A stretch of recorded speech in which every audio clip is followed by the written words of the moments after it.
Failure rarely arrives loud. It shows up as an email, a silence, a number that doesn't move, and a body that suddenly feels heavy. The first mistake is pretending it didn't hurt. If it stings, let it sting. Your brain is logging a lesson, not issuing a life sentence. Your nervous system reads failure as danger. Start by calming the body, water, food, sleep. You don't need a comeback plan tonight. You need a pause long enough to stop making the next decision from panic. Good. Look at the numbers once, not 50 times. Define the actual damage, then close the app. Movement is the cheapest reset. 10 minutes outside tells your brain, we're still here, we're still moving, and this story isn't finished. Name what happened in one sentence, not a novel. One sentence strips the drama and leaves you with facts you can work with. Before you affix anything, write the timeline. When did it start going wrong? What changed?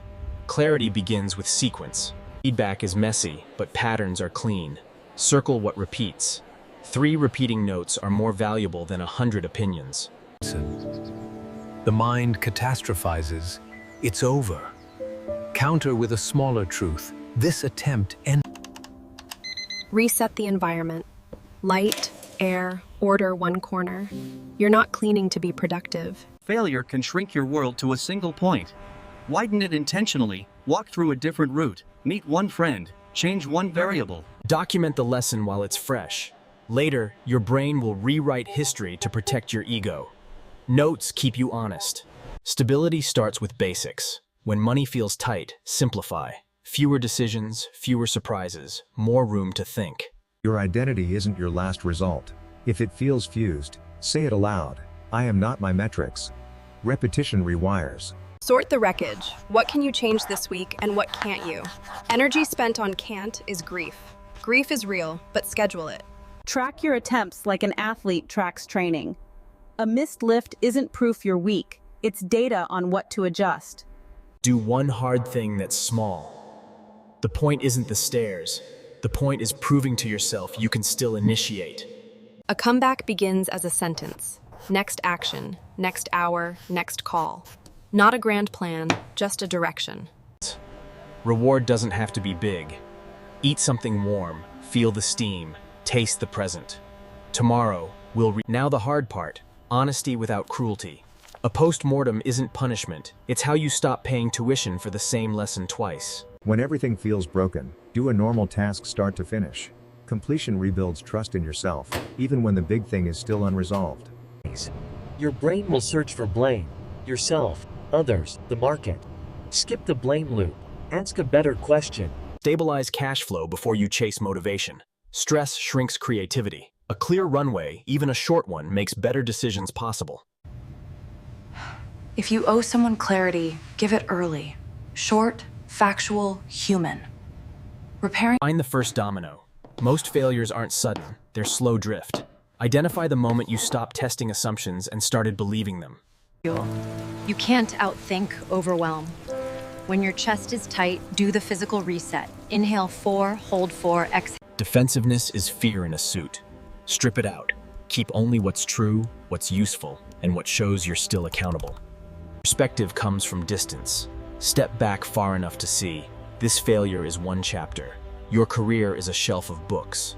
Schedule the bounce back like work, not like a mood. If it's on the calendar, you don't need confidence, you only need to show up. Strength returns before certainty.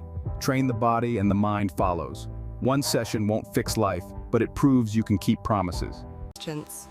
List your assumptions like liabilities. Which ones were untested? Which were borrowed from someone else's story? Contain the spiral. Give worry a container and a time limit. When the timer ends, you return to action, even if you still feel shaky. Borrow models, not fantasies. Study case studies, postmortems, and failed launches. Other people's scars can save you months if you read them honestly. Failure often means you built too much. Simplify. Cut until the core is undeniable. Don't fix everything. Make 3 calls: a customer, a mentor, a teammate. Gather reality. Turn your comeback into experiments. Hypothesis, test, metric. If you can't measure it, you can't learn from it. Recovery requires quiet. Constant alerts keep you in emergency mode. Protect 1 hour a day where nothing can reach you. Prioritize like you're broke, because you are, in time or money. The next move must be learning fast. Not ego, not applause, learning. This is the pivot. Stop asking, why me, and start asking, what now? Control is the doorway back to momentum. You don't need to feel fearless. You need to feel present. 5 minutes of stillness can interrupt the story that everything is collapsing. Make your runway tangible. When survival is abstract, panic grows. When it's counted and planned, you can think like a builder again. Clarity is kindness, to you and to customers. If you can't explain the value in one breath, you haven't found the core yet. The comeback is not a leap. It's a chain of small tests. One test today is worth more than 10 plans in your head. Separate story from evidence. The story says you're doomed. Evidence says one approach failed. Evidence is actionable. Story is sticky. Extract principles. What must be true for your next attempt to work? Write them as rules you can actually follow. Focus is a recovery skill. After failure, you'll chase noise for certainty. Choose one thread, pull it, and accept the discomfort of not knowing everything. Stop guessing. Users will tell you what matters if you ask well. Your job is to listen without defending your old idea. Sometimes clarity comes from changing the tool. New surfaces, new markers, new cards, small signals that the next iteration is a fresh experiment. A business is a system, not a vibe. Map the system. When you see the steps, you can spot where the leak really is. Talk to someone who won't rescue you. You need a mirror, not a cheerleader. The right conversation turns shame into specific actions. Pick one hypothesis to test this week, not 5. 1. Simplicity is how you regain speed after a crash.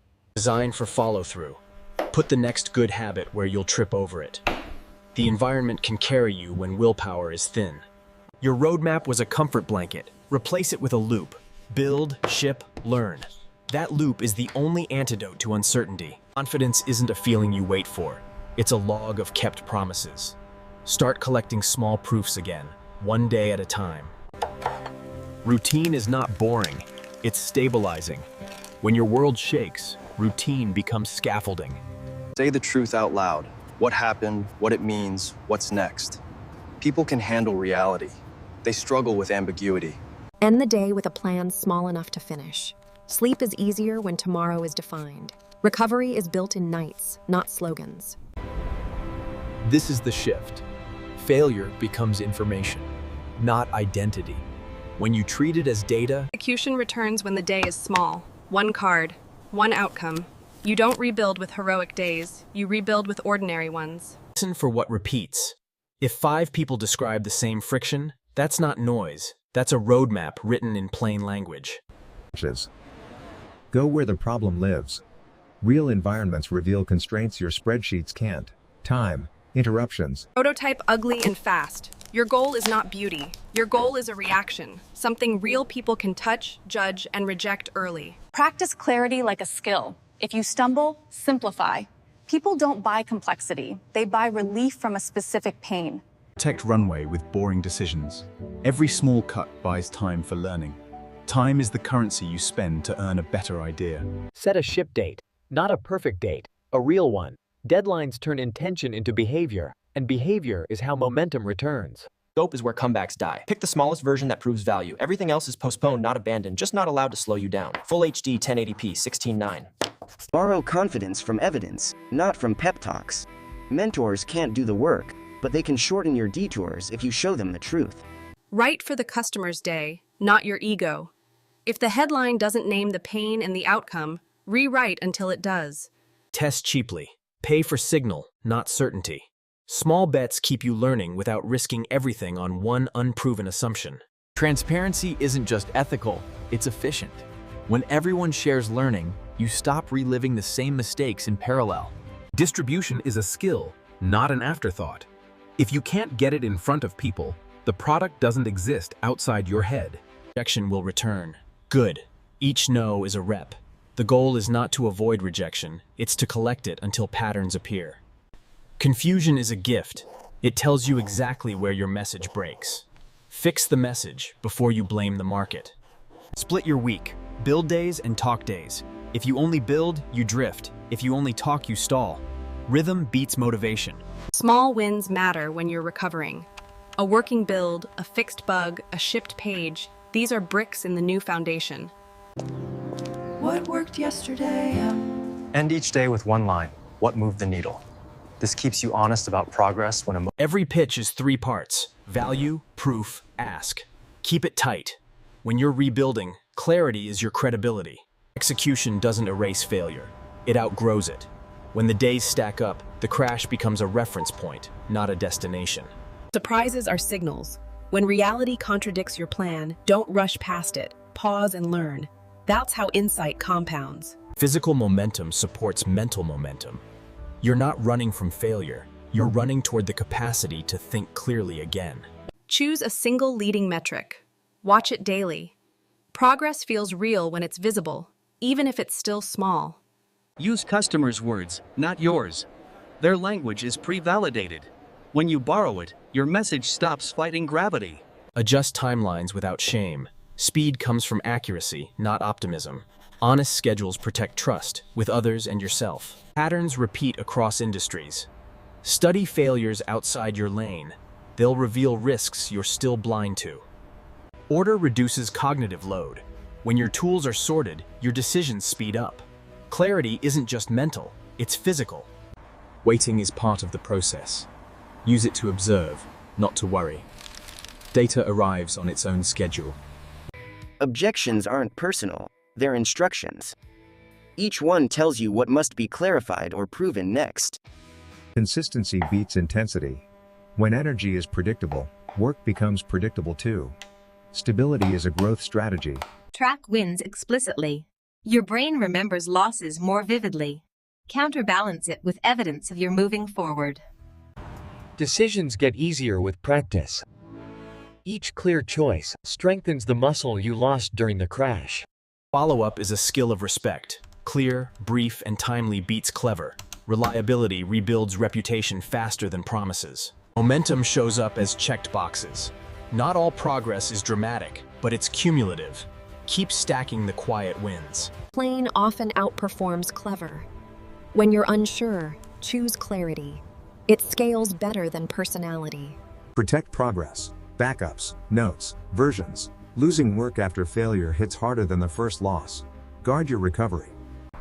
Shipping physical or digital, it counts. Delivery completes the loop and turns effort into reality. Failure changes you if you let it. Stronger filters, sharper questions, fewer illusions. This is growth, not damage. At some point, the weight lifts quietly. Not because you won, but because you learned how to carry uncertainty. Lessons are portable, results aren't. When you carry the lessons forward, no failure is wasted, it's converted. Looking back, the break didn't end you. It slowed you down enough to notice what actually matters and what never did. Calm is the new signal of strength. When urgency fades, judgment improves. This is the state where better decisions are born. You don't plan further because you fear failure less. You plan further because you trust your ability to adapt when plans break. Resilience isn't loud. It looks like consistency on days no one is watching. That's where durability is built. You don't erase the failure. You archive it. Accessible if needed, no longer running the system. Long-term thinking returns gradually. First weeks, then months. Vision grows when execution proves you can handle today. You stop narrating every step. Life feels normal again, and that's progress you couldn't measure on a dashboard. Failure leaves rules behind. Personal ones. Quiet standards that guide you long after the pain fades. Trust returns through behavior, not explanations.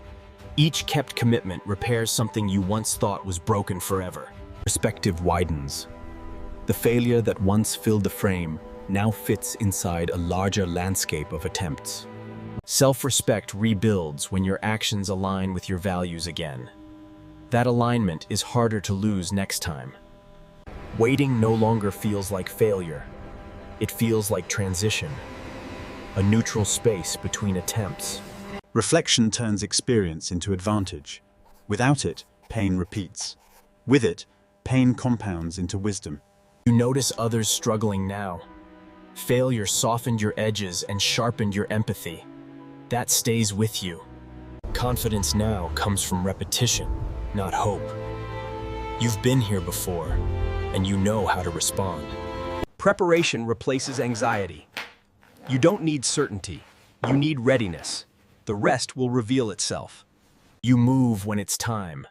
Not early, not late. Timing improves when fear stops rushing you. Failure becomes part of your foundation. Invisible to others, essential to everything you build next. That's the skill you keep forever. You will fail again, and you already know how to stand back up.